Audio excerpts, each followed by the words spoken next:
यार कहाँ फंसा दिया मुझे यार। तू है इस तरह की नौकरी पर। घंटों से इस सुनसान रास्ते पर चला जा रहा हूँ, पर अभी तक ना तो कोई गाड़ी गुजरी है ना कोई इंसान। नीरज खुद से कहता है, गुस्से में अपने बाल नोचता है तो कभी चीख चीख कर किसी को आवाज लगाता है। सुबह का बस से उतरा नीरज चलता ही जा रहा था, जबकि सूरज अब खुद को समेटने लगा था। फोन में बैटरी भी नहीं जो वो किसी को अपनी मदद के लिए बुला पाता। फिर भी खुद में हिम्मत भर नीरज रुका नहीं। उसके कदम धीरे धीरे चलते रहे, पर एक वक्त पर आकर उसे प्यास ने तोड़ दिया। नीरज का दिमाग अब उसे भ्रम की दुनिया में ले जाने लगा था, क्योंकि उसे सामने से एक बैलगाड़ी आती हुई दिखाई दे रही थी और ठीक उसके पीछे रोड पर चलती हुई ट्रेन। फिर पलक झपकते ही वो खुद को एक झरने के सामने पाता है और अचानक से सब कुछ गायब, सिर्फ और सिर्फ सुनसान अंधेरा। नीरज भी समझ गया था ये सब उसके दिमाग का किया धरा है। वो कुछ देर आराम कर पानी पिएगा तो शायद सब कुछ ठीक हो जाएगा, पर बैग खोलते ही उसे याद आया कि पानी तो कब का खत्म हो चुका है। नीरज ने फिर भी बोतल खोल उसमें अपनी जीभ घुसा बचे कुचे पानी को चाटना शुरू किया। तभी उसे कुछ सुनाई दिया। ये तो नदी में आए उफान की आवाज है, पर इस इलाके में नदी कहाँ से? ये तो पूरा जंगली इलाका है। कहीं ये भी तो मेरे दिमाग का भ्रम नहीं है। नीरज खुद से कहता हुआ वहीं शांति से बैठ गया, मगर नदी के उफान की आवाज उसे लगातार सुनाई दे रही थी। कुछ घंटों के बाद उसके सब्र का बांध टूट गया। नदी में उफान की आवाज तो लगातार आ रही है। अगर ये मेरे दिमाग का भ्रम होता तो कभी तो ये आवाज बंद होती। लगता है सच में जंगल में पीने का पानी मिल जाएगा। नीरज खुद से कहता हुआ अपनी बची कुची हिम्मत समेट जंगल के अंदर जाने के लिए चल दिया। वो आवाज को एक टक सुन उसका पीछा कर एक बड़े से कुएं के पास आ गया था और नदी के उफान की आवाजें उसे कुएं के अंदर से आ रही थी। पर जब उसने कुएं के अंदर झांक कर देखा तो कुएं का पानी एकदम शांत और स्थिर था।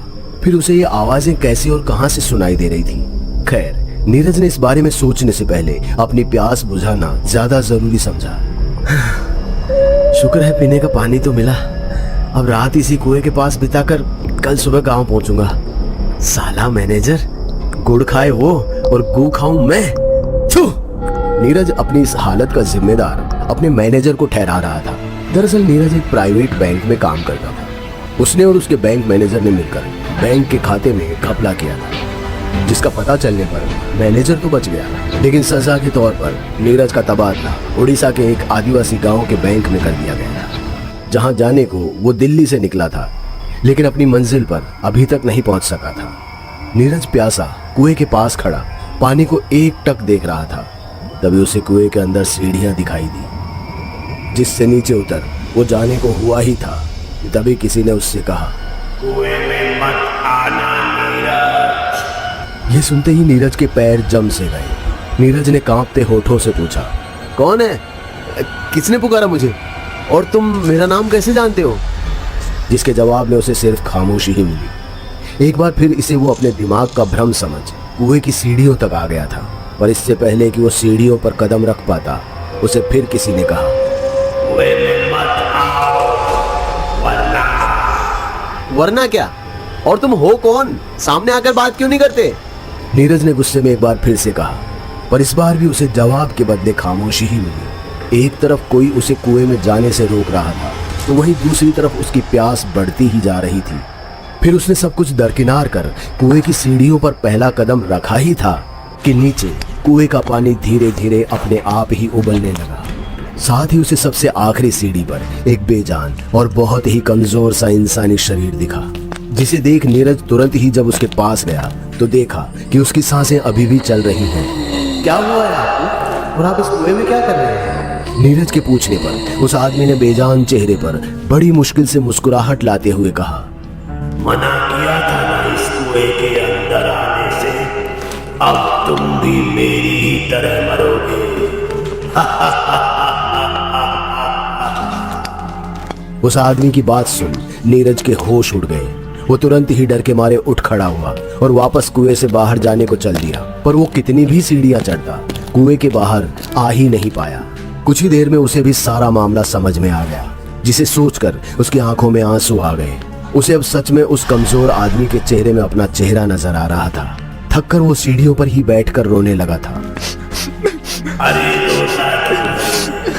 अब इस सच्चाई को अपना लो। ये कुआं ही तेरी जिंदगी और तेरी मौत। उस आदमी की बात सुनकर नीरज ने तुरंत ही अपने आंसू पोंछे और उस आदमी से पूछा, क्या है ये कुआं? क्यों ये किसी को बाहर नहीं जाने देता? और तुम कौन हो? मैं भी तुम्हारी तरह ही भटका हुआ आदमी। मेरे मालिक ने मुझे किसी काम से यहाँ भेजा था, पर प्यास के कारण मैं इस कुएं में आ गया और फिर यही फंस कर रह गया। पर तुमने मुझे मेरे नाम से पुकारा था, तुम्हें मेरा नाम कैसे पता चला? नीरज की बात सुनकर उस आदमी ने कुएं के पानी की ओर इशारा करते हुए कहा, ये है ना, ये मुझे सब कुछ दिखाती है, मेरा वर्तमान, मेरा भविष्य, सब कुछ। इसलिए ही मुझे तेरे आने की खबर है। बस ये मुझे अपने से जुदा नहीं कर। बेचारी माँ जो ठहरी, खैर अब तू आ ही गया है तो सब कुछ जल्दी ही समझ जाएगा। क्या बकवास करना है तुम?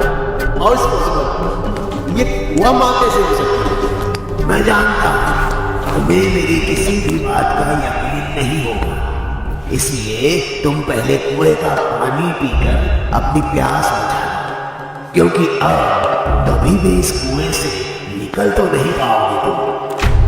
उस आदमी की बात सुनकर नीरज कुएं के पास गया और जैसे ही उसने पानी को छुआ तो पानी बर्फ की तरह ठंडा था, पर उसे अपनी आंखों के सामने ही पानी में उबलते हुए बुलबुले साफ दिखाई दे रहे थे।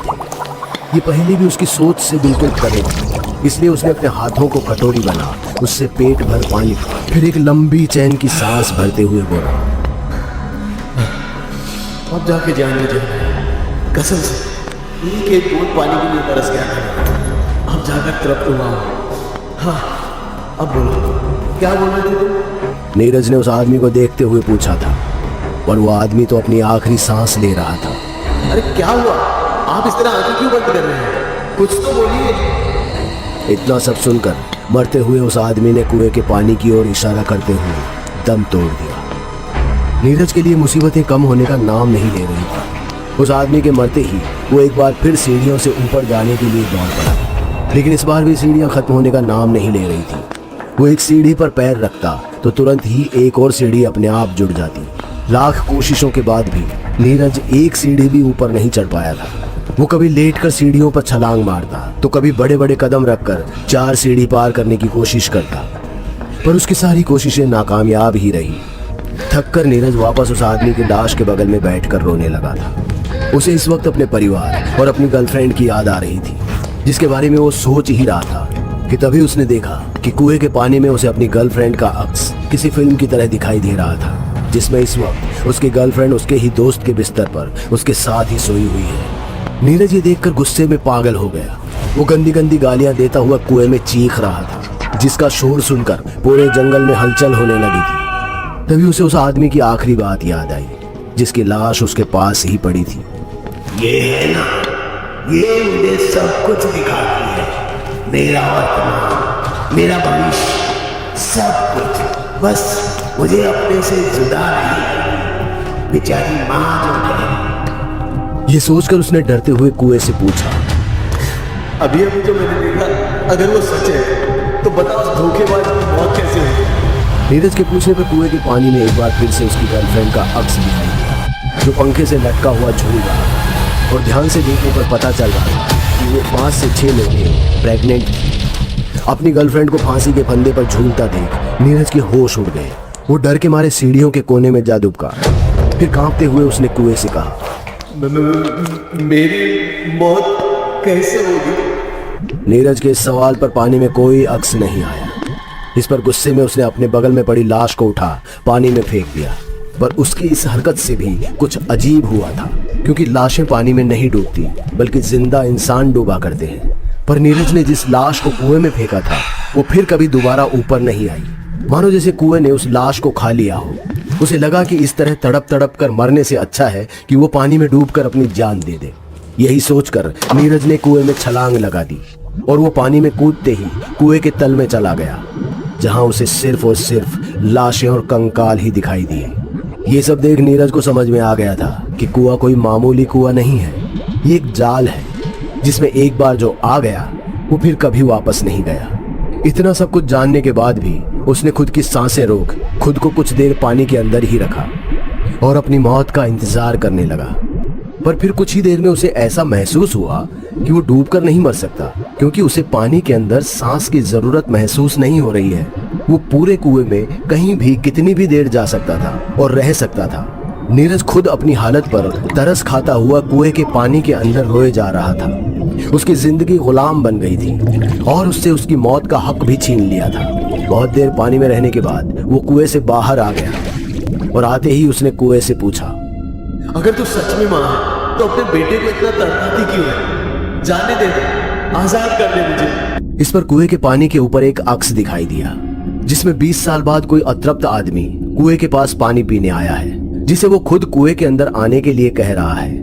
ये सब देख नीरज एकदम से टूट गया, क्योंकि 20 सालों तक अब उसे इस कुएं में ही रहना होगा, जब तक कि वो इस कुएं को उसका अगला वारिस नहीं दे देता। यही सोचकर नीरज पागलों की तरह हंसे जा रहा था, जिसकी हंसी से एक बार फिर पूरा जंगल दहल उठा था। 20 साल बाद इधर आ जाओ सुमन, इधर। मैं इस कुएं में हूं, तुम अतृप्त हो ना? आओ, इस कुएं का पानी पीकर तृप्त हो जाओ। नीरज कुएं की आखिरी सीढ़ी पर बैठा हुआ कुएं से पानी पी रहा था। साथ ही ऊपर खड़े एक शख्स को नीचे बुला रहा था और उस शख्स के सीढ़ियों पर कदम रखते ही नीरज मुस्कुराते हुए ही उस आखिरी सीढ़ी पर लेट गया। उसके सीने में तेज दर्द उठा, पर उसके होठों पर हंसी थी और उसके हाथ भी कुएं के पानी की ओर इशारा कर रहे थे। दोस्तों, आपने जिस श्रापित कुएं की कहानी अभी देखी, वो कुआं आज भी भारत के किसी कोने में मौजूद है, जो खुद को एक मां मानती है।